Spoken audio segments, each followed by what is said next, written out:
So I don't know how you can be 9 for 40 and still be relatively in the game in the first half, and 21 for 76. But really, that wasn't the worst of it. We just didn't guard anybody either, one-on-one defense. So I mean, I don't know how you can. I mean, I wasn't as disturbed with the shooting as I was the defensive end. So that'll kind of sum it up for you.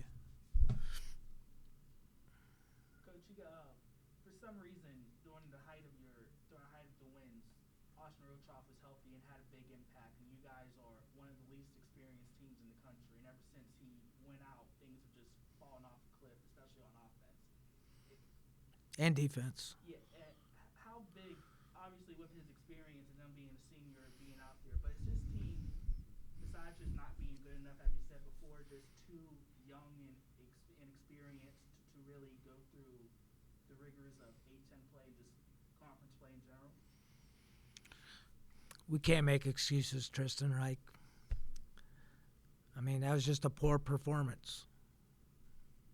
You know, we could sit there and say, oh, well, they played 3 games in 5 days, or every time they play on a road and get back late, they're no good, which is true. But that's what this game is. You have to play 3 games in 5 days.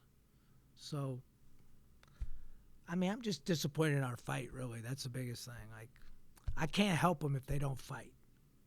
Now, it's hard to fight when you shoot 9 for 40. In fairness, like, I don't know if I've ever had a team go 9 for 40 in a half. Like, that's hard to do. Especially we had a couple right in front of the rim, too. Like, man. Is it fair to say they're just totally pressing and I mean, they play pretty good. The remarkable thing for me is you play pretty good at Davidson and you play pretty good at VCU, and we haven't played worth a damn here yet.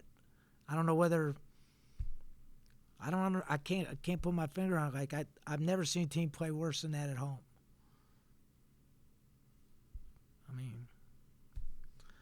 I mean, I've never felt more helpless in my life. I don't know what to do for him. Take one guy out because he doesn't guard. I put another guy out there. He didn't guard. And then the next guy doesn't guard. So, or one guy takes a bad shot, the next guy takes a bad shot. So, I mean, it's a mental toughness issue, as far as I can see. And you know, another 52-point performance. Like, what are you gonna do? If you had Fordham and even games against bigger teams like St. Bonaventure, BC, where you win it, and earlier in the year, Colorado, UC Irvine, this team tends to have a pattern of playing up or down towards its competition throughout the season. Just inconsistent, I think, more than. I guess that's up and down. I don't even know if it's a competition. I think they play everybody the same. You know. Now, some nights we shoot it a little bit better, and it would have been a better game. But we still don't play good enough defensively to win. You know, and part of it, we're small. I mean, you can't. Well, Kevin Easy isn't trying to miss shots, but you can't get 0 for 12 at his spot and expect to win. And I don't think any of them were bad shots, maybe one. They were all open. I mean, and it's not just that. He could have made shots and we still wouldn't have won. But it's just how it went. What was the message at halftime when you guys, specifically with the offensive rebound, you guys had 15 offensive boards and only 4 second chance points? That kind of sums it up, right? 15 offensive rebounds and 4 second chance points. That means that's like a blind man throwing darts, right? I mean, I don't think I've ever seen that in a game, right? 15 offensive rebounds and 4 second chance points. That's almost impossible, right? That's the frustrating part. Is that's hard to correct as a coach. Like, you can correct a lot of things, but that part's hard to correct. And then the psychological impact of missing point blank and missing open shots, that's hard to overcome, especially late in the year like this. You have to have a lot of mental toughness in order to overcome that, which clearly we have trouble with. I mean, you know, you play like your practice habits for the most part. Not always, but we've actually practiced pretty good we haven't had many practices because we've played so much. But we've overall practiced pretty hard for the most part. But we haven't made individual improvement in certain spots, which has hurt us. We had some guys that were playing better earlier in the year than they are right now. I think that's clear, which is hard for us to overcome with our margin of error in our line. So it's hard to stomach. Like, it's hard for you to stomach it. It's hard for our fans. I feel bad for our fans. Like, I apologize to them that we're playing as poorly as we are. Like, I'm trying like hell. I just haven't been able to get it out of them yet. I mean, We keep beating the HEMA drum a little bit. Did you like what you saw from him tonight in spurts? You got a chance to play a little bit. you know, he does some good stuff and he does some young stuff. He's only played 4 years. But one thing about him is it's not from lack of effort.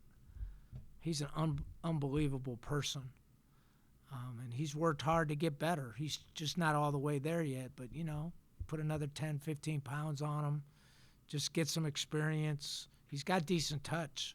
He's just like a baby calf sometimes, right? Their legs kind of go. But he's big now. Another year and a half, you don't know. But he's the least our worries. Arguably, your best defensive lineup could include Hema at the 5 and Trey Williams at the 4. If there are concerns with Easley and errors on offense at the 3 spot, could we potentially see more bigger lineups with those two in there, even if the offense isn't going as well? Just make it as defensive a game as possible. That's a great point. We've tried to play some zone, but we really haven't had much practice time. So, that's kind of hurt us, too. We need to play some zone. We do, but the other part of that is we're trying to build it long term, and I'm never going to play 40% zone as long as I'm the coach. So it's a catch-22. We may, at some point, what's the difference whether you win 1 game, 5 games, or 3 games in the league? That's really not what I signed up for, right? 5's crappy, too, for me. So it's a great point. First off, we're not going to suffer offensively because we stink on offense anyway. Right? I mean, our numbers don't lie. So how can it hurt us offensively other than we may have to run some different things, right? It should help us defensively, but it's hard to know because Trey's really never guarded out on the floor. And you kind of saw tonight when he got caught on Lindo out there. He didn't contest the 3 ball. And then we have no depth up there, too. So if you're playing all 3 of them together, then you have nobody to sub at some point, right? It's a good thought, though. We can't be any worse. At least you could protect the rim and maybe play like Huggins, just shoot it and go get it. And maybe you make a couple of them around the rim, right? It's good thought.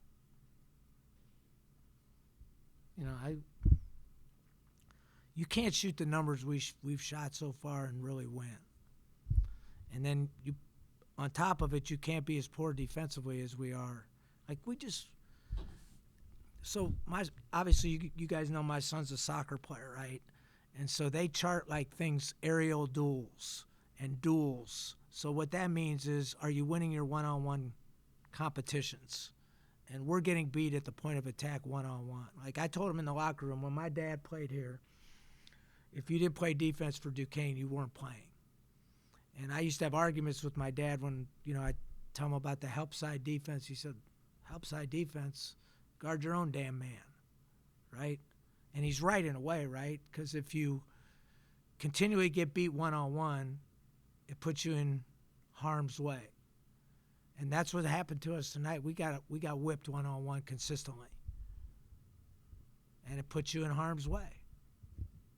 And so until we have enough pride to win our duels, our battles, our individual battles, it's going to be hard.